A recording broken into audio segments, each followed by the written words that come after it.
बिस्मिल्लाहिर्रहमानिर्रहीम। अस्सलाम वालेकुम। हकीकत टीवी साइंस एंड हेल्थ में खुश आमदीद। आप अंदाज़ा कीजिए कि कल और परसों इसराइल ने रेड सी की जानिब अपना एक वॉरशिप उतारा और कहा कि अब कोई भी यमन की जानिब से कोई चीज़ आएगी या हमले का ख़तरा होगा तो हम सिक्योरिटी करेंगे। और उन्होंने अमेरिका को कह दिया कि आप बेफिक्र हैं, अब आप हमारी मदद करते हैं या नहीं करते, हम यमनियों को सबक सिखा लेंगे। ये उन्होंने बात की। आज उसका जवाब देखिए उन्होंने क्या दिया। यमन ने एक कार्गो शिप जा रहा था, उसके ऊपर मिसाइल दागे और वो मिस हो गए और उसके बाद उसको अपना रूट बदलना पड़ा। लेकिन चंद मिनट्स पहले यमन ने एक कार्गो शिप उसको वार्निंग दी, एक दफ़ा, दो दफ़ा और तीसरी दफ़ा, और कहा कि हम मिसाइल मारने वाले हैं, फौरी तौर पर अपना रुख चेंज करके यमन की जानिब ले आओ। इन्होंने अपने हेलीकॉप्टर्स, अपनी चीज़ें, ये सब कुछ भेजा वहाँ पर और उसके बाद उसको कैप्चर करके ले आए और इस वक्त वो यमन जा रहा है। यानी आप ये देखें कि यमन के पास इस वक्त एक और शिप आ गया है और इस वक्त पूरे का पूरा वर्ल्ड सर पकड़ कर बैठा हुआ है और वो अमेरिका और इसराइल से पूछ रहा है कि तुम लोगों ने हमें ऐसी मुसीबत में मुब्तला कर दिया है कि दुनिया के बिलियनर्स बैंकरप्ट होने जा रहे हैं, कंपनीज बैंकरप्ट हो रही हैं, इंश्योरेंस वालों ने इंश्योरेंस करना बंद कर दी है कि ये जंग हो रही है, यहाँ पर सारी सूरत हाल है। लिहाजा इस सारे मामले के अंदर वो कह रहे हैं कि इतनी बड़ी तबाही है कि यमन आपके घुटनों में बैठ गया है और आप उसका कुछ बिगाड़ने को तैयार नहीं। आप अमेरिका को देखिए ज़रा, वो अमेरिका कर क्या रहा है। जब आज उसको ये पता चला है तो उसने आगे ये बात कही है। उसने कही थी हम असल में बातचीत कर रहे हैं दीगर ममालिक से, मिडिल ईस्ट के अंदर, खित्ते के अंदर, कि आप हमारा, यानी अमेरिका वर्किंग कर रहा है कि हमें इत्तेहादियों से कि आप हमारे साथ रहें, बातचीत करें और मिलकर हम यमनी आर्म फोर्सेस का मुकाबला करें। अंदाज़ा करें, कभी आपने सोचा था ये दिन कि अमेरिका बाकी ममालिक को कह रहे कि आओ मेरा साथ दो और हम यहाँ से यमन के ऊपर हमला करते हैं, और उस सारी सूरत हाल के अंदर बड़े बड़े ममालिक ने इनकार कर दिया है कि हम किसी सूरत मदद नहीं करेंगे आपकी, हमने खित्ते के अंदर जंग अपनी नहीं लेकर आना। अब इसराइल की उधर चीखें निकली हैं क्योंकि यमन ने उनको कहा है कि किसी सूरत हम रेड सी की जानिब जब तक ये वहाँ पर फूड और मेडिसिन नहीं भेजते, ये गजा की जंग नहीं रुकती, तो हम तो इनको नहीं छोड़ेंगे, हम किसी सूरत नहीं छोड़ेंगे, क्योंकि इन्होंने वहाँ पर जाना दे ही नहीं रहे चीज़ें, तो हम यहाँ से क्यों जाने थे। और जंग करके उन्होंने तबाही की है। उधर आप ये देखिए कि बाइडेन एडमिनिस्ट्रेशन को पता ही कुछ नहीं है अमेरिका को कि हम इनको यमनियों को कैसे जवाब दें। वो कह रहे हैं कि अगर हमने जवाब दिया तो ये पूरे खित्ते के अंदर जंग छिड़ जाएगी और उसके बाद अमेरिका को शायद मिलिट्री बेसिस यहाँ से हटानी पड़ेंगी, क्योंकि उसके ऊपर ताबड़तोड़ हमले होंगे। और इस सूरत हाल में जिन ममालिक के यहाँ मिलिट्री बेसिस है वो कह देंगे जाएं, यहाँ से निकल जाएं। उधर आप देखिए कि अमेरिका ने कहा है कि वो इस खित्ते के अंदर एक पूरी नेवल फोर्स की यानी तैयारी कर रहा है बाकी ममालिक से कि हम यहाँ पर आएंगे और आकर यहाँ पर अपनी पूरे इक्वलेशन यानी एक अलायंस से लेकर आके एक बड़ी ताकतवर नेटो की तर्ज पर फोर्स जो है वो यहाँ लाकर भिजाने वाले हैं।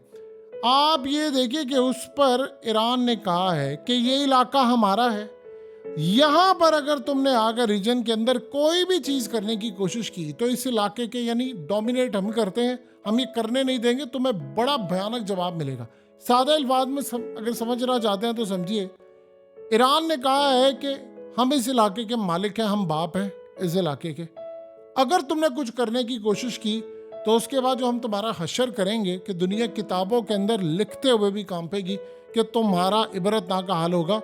ये हमारा इलाका है, मालिक हैं हम इसके, और यहाँ पर हम तुम्हारा राज नहीं चलने देंगे कि तुम फोर्सेस अपनी लेकर आ रहे हो और यहाँ पर लाकर खड़ी कर रहे हो कि जी हमने ये कर लेना, फलाना कर लेना है, ये कोर्स चेंज कर देना है। उसे कहा कि ये किसी सूरत जब तुम्हारे यूएस नेवल का प्लान है कि यहाँ पर लाकर तुम पूरा काम करोगे इसराइल के लिए और उसके बाद बड़े ममालिक को लेकर आओगे, हम उन ममालिक और तुम्हारी उन सबकी ईंट से ईंट बजा देंगे। अब सबसे बड़ी यहाँ पर जो बात है वो सारे लोग ये जानना चाह रहे हैं कि ऐसा क्या मामला है कि यानी यमन इतना ज़्यादा स्ट्रांग है, इतना ज़्यादा स्ट्रांग हो चुका हुआ है कि अमेरिका और ये बाकी सारे उसको कुछ करने को तैयार नहीं। सबसे बड़ी उसकी बात ये है कि देखिए यमन असल में अमेरिका का, जिस तरह अमेरिका वीटो कर दिया उसने, हालिया यूनाइटेड नेशन के अंदर कहा गया कि इसराइल इस जंग को ख़त्म करे। तो यमन ने कहा कि अमेरिका ने उसको वीटो कर दिया है। 167 कंट्रीज ने कहा कि इस जंग को ख़त्म करे, वोट डाला, उसने वीटो कर दिया। और वो कह रहे हैं कि हमने यहाँ पर तुम्हारे लिए वीटो कर दिया है कि जो मर्जी करो, अब हमने तुम्हें करना नहीं है और छोड़ना नहीं। क्योंकि यमन के पास इस वक्त बहुत बड़ी तादाद के अंदर बैलिस्टिक मिसाइल्स हैं जिनकी रेंज 500 किलोमीटर तक है और हिजबुल्लाह से ज़्यादा स्ट्रॉन्ग है ये। और उसके बाद क्रूज मिसाइल जो है वो 300 किलोमीटर तक की रेंज का है, यानी दूर तक भी होंगे तो वो आपको मिसाइल मारकर उड़ा देंगे। और इसके अलावा शॉर्ट रेंज के मिसाइल हैं जो स्पीड बोट से वो मार सकते हैं। फिर उसके अलावा उनकी जो ड्रोन्स हैं वो बड़े लेवल के हैं जो ईरान ने उनको दिए हैं। और ईरान ने जो ड्रोन्स दिए हैं वो आप देखिए रशिया भी इस्तेमाल करता है, और रशिया जो इस्तेमाल कर रहा है उससे उन्होंने फतह भी हासिल की है। और कहाँ पर फतह हासिल की है ये आप अच्छी तरह जानते हैं, यूक्रेन के अंदर। और यूक्रेन के बारे में जो सूरत हाल है आप अंदाज़ा कर ले कि पुतिन के यानी अमेरिका ने ये बात कह दी है कि पुतिन ऐलान करने के लिए जा रहा है 2-3 महीनों में। उसने खदशे का इजहार किया कि जी वो जीत जाएंगे यहाँ पर जंग, और अगर वो हो गए तो फिर सारे ममालिक मिलकर जो मिडिल ईस्ट और मुस्लिम कंट्रीज़ को अपने साथ में रहेगा, फिर वो इसराइल का कचूमर निकाल देगा और फिर ये काम आप बर्दाश्त नहीं कर पाएंगे। वो इसराइल को ये बात कह रहे। आप ये देखें कि इस वक्त आज जो नेशनल सिक्योरिटी एडवाइज़र आया है उसने आकर इसराइल के डिफेंस मिनिस्टर से जो बातचीत की है उसमें उसने क्या बात की है, उसने यही तो बात की। तो डिफेंस मिनिस्टर आगे से कह रहा है हम हमास को भी शिकस्त नहीं दे सकते। उसने कहा तुम लोग बहुत दूर निकल गए हो, तुम्हें पता नहीं है तुमने कौन सी तबाही अपने सर मोल ले ली है। तुम इतने दूर निकल गए हो कि इस दूरी का तुम्हें इतना शदीद नुकसान होगा, इतना ज़्यादा नुकसान होगा कि बर्दाश्त भी नहीं कर पाओगे। यानी तुम बहुत दूर चले गए हो, यहाँ से वापसी जितना दूर तुम जाई जा रहे हो उतना तुम्हारे लिए वापसी नामुमकिन है। तुम हमारी गलतियों से सीखो। इस वक्त अमेरिका अफोर्ड ही नहीं कर सकता कि कोई नई जंग छेड़े, कोई नई मामला करे, तो तुम यहाँ से बाहर जाओ। वो कह रहे नहीं कि आप यमन के खिलाफ कार्रवाई करें, वो कहते हैं कैसे यमन के खिलाफ कार्रवाई करें। उसको ईरान ने पूरी टेक्नोलॉजी दी है, उसको ईरान ने मिसाइल दिए हैं, चीज़ें दी हैं, उनके पास जैसे हेलीकॉप्टर्स हैं जो सीधा सीधा जाकर हमला कर सकते हैं। तो इस सारे मामले के अंदर वो कह रहे हैं कि हम ये काम फिलहाल नहीं कर सकते क्योंकि यमन के पास कोई उनके एयरक्राफ्ट कैरियर नहीं चाहिए, उनको सिर्फ मॉडर्न जेट फाइटर्स जो होते हैं वो चाहिए। वो पूरे का पूरा ये जो शिपिंग लेन है इसको वो पैरालाइज कर देंगे, और उन्होंने करके भी दिखाया। तो लिहाजा वो कह रहे हैं कि इस सारे मामले के अंदर उनके पास बहुत सारे बॉम्ब्स हैं, नेवल माइंस हैं, और वो सारे याद रखिएगा जो ईरान की फोर्सेस है, रेवोल्यूशनरी गार्ड, पासदारान इनकलाब, वो कह रहे हैं कि जी उसके बैक पर वो खड़ी हुई हैं और वो उनको हथियार दे रही हैं, टेक्नोलॉजी दे रही हैं, पैसा दे रही हैं, और ईरान को पीछे बैक कर रहा है चाइना, और चाइना के साथ वो कहते हैं जी बैक करता है रशिया। तो वो कह रहे हैं कि इस सारे मामले के अंदर आप कैसे जंग जीत सकते हैं। अब आप ये देखें कि इसराइल के अंदर चीखें, यही तो बात है कि इसराइल के अंदर जब लोग ये बात कह रहे हैं कि यार आप कर क्या रहे हैं, कितनी देर आपने जंग के लिए और मजीद लेनी है, यानी आपसे ना जंग जीती जा रही है ना आपसे कोई और मामला हो रहा है, लड़ाई में आप कूदते हैं और आपके लिए मसाइल ही मसाइल है। उधर आप गजा के अंदर, गजा की सूरत हाल आप देख लें मजीद ख़राब हो रही है। उस पर इजराइल के पास जो स्ट्रेटजी थी वो आज उन्होंने नेशनल सिक्योरिटी एडवाइज़र को बता दी है कि हमारे पास जो स्ट्रेटजी थी वो नाकाम हो गई है, जितनी इंटेलिजेंस मालूमात थी वो गलत निकली हैं, हम वहाँ पर सुरंगों का तयन नहीं कर पाए, उनके पास हथियार कितना है हमें तो ये नहीं अंदाज़ा हो पाया कि कितनी देर तक वो लड़ सकते हैं। देखिए जो बड़ी ताकतें होती हैं कि जब वो छोटी ताकतों से लड़ाई करते हैं, अगर वो लड़ाई बढ़ जाती है, ट्रंप ने बात जिस तरह कही थी, उसने कहा था कि बड़ी ताकतें कभी भी लंबी लड़ाई नहीं करती क्योंकि रिसोर्सेज आपके कंज्यूम हो जाते हैं, आपका पैसा लगता है, आपकी इकोनॉमी। अब आप एक बात बताइए, गजा तो चलता ही पहले दिन से ही चल रहा था, वो तो इमदाद के ऊपर चल रहा था। तो मसला क्या हुआ है? मसला ये हुआ है कि इजराइल के अंदर बड़ी बड़ी कंपनीज के जो हेडक्वार्टर थे वो मुंतकिल होना शुरू हो गए, उनकी कंपनीज बैंकरप्ट हो रही हैं, इकोनॉमी उनकी गिर रही है। उसके अलावा आप देखें कि इस वक्त ये जो शिपिंग का सारा मसला हुआ है, इसके बाद तो सूरत हाल मज़ीद ज़्यादा ख़राब हो गई है। शिपिंग का इशू और ज़्यादा बढ़ चुका है, वो इसलिए क्योंकि कॉस्ट बढ़ गई है, टाइम लग रहा है वहाँ पर। तो वहाँ पर जो आम बंदा इसराइल के अंदर वो कह रहा है कि यार तुमने हमें कौन से अजाब में डाल दिया है, करेंसी हमारी गिर रही है, टूरिज्म हमारी खत्म हो गई है, खौफ के साए में हम जी रहे हैं, रोज डॉक्टर्स के ऊपर हम जा रहे हैं, नफ्सियाती मरीज हम बन गए हैं। 5.25 लाख से ज़्यादा लोग इसराइल छोड़ चुके हैं, 10-15 लाख ने तो अपने बैग्स तैयार किए हैं कि अगर कोई रॉकेट आकर गिरेगा मजीद तो हम चले जाएंगे। तो इस सारी सूरत हाल में आप ये देखें कि वो रोज सायरन, पहले तो होता था कभी कभार सायरन बजता था। देखिए वहां पर हर इजरायली ने मोबाइल के ऊपर एक एप्लीकेशन इंस्टॉल की हुई है। तो जैसे ही सायरन बजते हैं यानी रॉकेट आता है तो उसका मोबाइल बज करना शुरू कर देता है। वो गाड़ी चला रहा है, इमरजेंसी में है, स्कूल में है, कॉलेज में, इमीडिएटली उसको फौरी तौर पर बताते हैं मोबाइल ऐप कि तुम्हारे से इतनी दूरी के ऊपर एक शेल्टर है, वहां पर तुमने जाना है, हर सूरज जाना है। तो वो गाड़ी हो कुछ हो, पार्क करनी है, उसको वहीं छोड़नी है, वो निकल जाना है उसने, और वो शेल्टर के नीचे पहुंचेगा। अगर वो नहीं पहुंचा तो उसको ये लगता है कि मिसाइल किसी भी वक्त आकर गिरेगा। अब आप सोचिए जरा, अब रात के 2 बजे सो रहे हैं और ऊपर से रॉकेट्स आ रहे हैं, और आप पिछले 70 दिनों से रोजाना आपके साथ यही हो रहा है। घरों के अंदर आपने बनाए हुए हैं बंकर्स और आप जा रहे हैं, तो आप नफसियाती मरीज बनेंगे कि नहीं? आप पोस्ट डिसऑर्डर जो है वो आपको ट्रॉमा का क्यों नहीं होगा? यही तो वजह है कि इजराइल के अंदर वो सारे कह रहे हैं कि यार क्या मजाक है। उसके बाद फिर महंगाई आ रही है, फिर उसके बाद आप ये देखिए कि फौज उनकी वो बिल्कुल उसने हाथ खड़े कर दिया। आज तो डिफेंस मिनिस्टर ने खड़े कर दिया हाथ। कभी आपने सोचा था कि इजराइल का डिफेंस मिनिस्टर अमेरिका के नेशनल सिक्योरिटी एडवाइजर को सामने खड़ा करके कह रहे कि यार हम जीत नहीं सकते हमारे से, हमें तो बड़े महीने अभी चाहिए। तो वो कह रहे हैं कि तुम्हें चाहिए। तो उसके बाद अमेरिका ने जो कल ये बात कही है, उसने कहा है कि तुम लोगों ने पूरे वर्ल्ड का खाना खराब किया हुआ है। यही अल्फाज इस्तेमाल किए कि पूरी दुनिया को मुसीबत में तुमने डाला हुआ है अपनी जंग की वजह से। अमेरिका को इस बात की परवाह नहीं है दुनिया को मुसीबत में डाला, उसकी ग्रिप लूज हो रही है।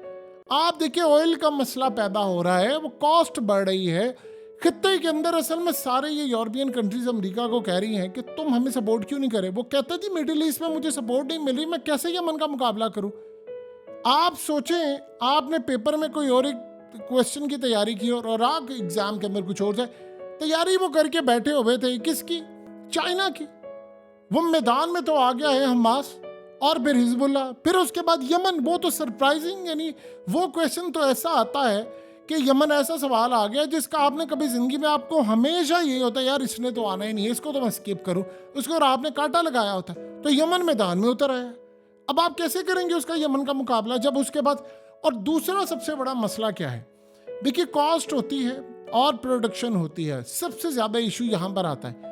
यमन बहुत ज्यादा मजबूत हो गया पिछले 8 साल में, बहुत ज्यादा मजबूत हो गया। इतना मजबूत हो गया कि आज जो 6-6 शिप तबाह करके उनको ले जा रहे अपनी हदूद में और कोई कुछ उसका उखाड़ नहीं सकता। वो कहते हैं, वो तो बल्कि इंतजार में बैठा हुआ कि आओ मेरे साथ लड़ो। एक दफा उसने कहा कि एक दफा मेरे साथ तुम लड़ाई कर लो सही, मैं देखो तुम्हारा हशर क्या करता हूं। इसराइल या तो जीत रहा होता ना गजा के अंदर, तो फिर तो समझ आती है कि लड़ाई। उसने भी भड़क मारी कल, उसने कहा जी हम अपना लेकर आ रहे हैं जहाज और फिर हम बताएंगे इन्हें हम बताएंगे कि करना क्या। यमनी कह रहे हैं कि एक दफा तो तुम हमारा सामना कर लो, बस एक दफा हमारी तुमसे लड़ाई छिड़ जाए, फिर हम तुम्हें बताएंगे कि हम लड़ाई कैसे करते हैं। यानी इस सारे मामले के अंदर मिडिल ईस्ट चाह रहा है कि लड़ाई ना हो। ये असल में अब दुनिया को ये बात बड़ी समझ आ गई है कि इस लड़ाई का मौजूद जो है वो इजराइल है, और इजराइल ये जंग चाह रहा है, और वो चाह रहा है कि जंग आगे बढ़ती जाए और अगले मरहले पर जाए। तो जब ये जंग बढ़कर अगले मरहले पर जाएगी तो फिर उसके बाद ही हमारा कुछ बनेगा। देखिए हेनरी किसिंजर ने इनको कहा था, इनको ये बात समझ नहीं आई। उसने कहा था जितनी ज्यादा लड़ाई बढ़ेगी, लंबी चलेगी, इजराइल के लिए उतना नुकसान है, क्योंकि जो ताकत होती है बड़ी, उसके रिसोर्सेज कंज्यूम होते हैं। अब हमास वहां से रॉकेट मारती है, वो पाकिस्तानी लाख रुपए का। इजराइल ने वही रॉकेट रोकना होता है तो आयरन डोम से या दूसरे अपने जो डिफेंस सिस्टम है उनको 3.5 करोड़ रुपए का एक मिसाइल पड़ता है। तो अब आप बताइए रिसोर्सेज किसके ज्यादा इस्तेमाल हो रहे हैं। और दूसरा, आप अगर बिलियनर हो, आपका मुल्क भी अमीर हो, आपके पास रिसोर्सेज हो, प्रोडक्शन ही नहीं है, तो आप क्या करेंगे? अब आप देख लिया ना आपने इजराइल का, शिपिंग कंपनीज वहां तक माल नहीं ले जा सक रही। इस वक्त माल नहीं जा पा रहा इजराइल के अंदर प्रॉपर टाइम पर। तो आप बताएं, अगर इजराइल के अंदर कोई बिलियनर भी है, अगर उसको शराब नहीं मिल रही, उसको तेल नहीं मिल रहा टाइम के ऊपर, तो उसका उस पैसे से उसने क्या करना है? अगर फोन नहीं उसको मिल रहा, टेक्नोलॉजी की चीजें नहीं मिल रही, जाहिर सी बात है ऊपर से रूट। देखिए असल में क्या है कि दुनिया में ज्यादा जो सामान आता है वो तो आता चाइना से है, इंडिया से भी आता है। कल आप देखिए यमनियों ने वहां से इंडिया से आ रहा था कंटेनर, उसके ऊपर भी उन्होंने मिसाइल मारा, मिस हो गया। कई ऐसी सूरत हाल होती है, कुछ मारते हैं वो चला जाता है, कुछ मिस हो जाता है। और आज उन्होंने वार्न किया कि आपके पास 3 दफ़ा वार्न किया कि आपके पास मौका है नहीं तो हम छोड़ेंगे नहीं। तो फिर देख लें सूरत हाल। तो इसराइल इस वक्त बैकफुट पर चला गया। ये यमनियों का मुकाबला नहीं कर पाएंगे तो ये रशिया, चाइना, ईरान और बाकी ताकतों का कैसे मुकाबला करेंगे? अब इसराइल सर पकड़ कर बैठा और बैठा रहे। हकीकत टीवी साइंस एंड हेल्थ की इस वीडियो के नीचे कमेंट ज़रूर कीजिए, अपनी राय का इजहार ज़रूर करें और इस वीडियो को हर जगह शेयर करते हुए चैनल को सब्सक्राइब ज़रूर करें।